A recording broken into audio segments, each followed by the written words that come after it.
China is facing international condemnation for its mass detainment of ethnic Uighurs and its crackdown on Tibetans and people of various faiths. Uighurs and Tibetans have long sought to make people aware of their plight, including at this demonstration in Geneva late last year. China has brushed off the criticism, saying Uighurs are in vocational education centers to stop the spread of religious extremism and a surge in terrorist attacks in the autonomous Muslim-majority region of Xinjiang. Omir Bekali says he is a survivor of a so-called Uighur re-education camp before he fled to Turkey last year. He said the sole purpose of the camp was to strip him of his religious identity, and his only crime was being Muslim.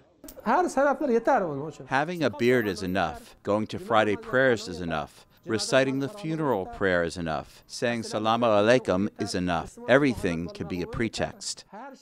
The U.S. Ambassador at Large for International Religious Freedom, Sam Brownback, said churches are being destroyed and people's religious rights are being violated. China is at war with faith, but it is a war they will not win. The Chinese Communist Party doesn't seem to trust its own people to allow them to choose their own path for their souls. There's over 1 billion people at stake here.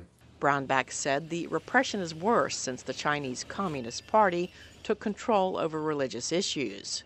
Secretary of State Mike Pompeo agrees. This is, I think we use the words historic human rights abuse, and we're working to convince the Chinese that this practice is abhorrent and ought to be stopped. For Uyghurs and Tibetans separated from their families, increased pressure on China cannot come soon enough. Saine, VOA News, the State Department.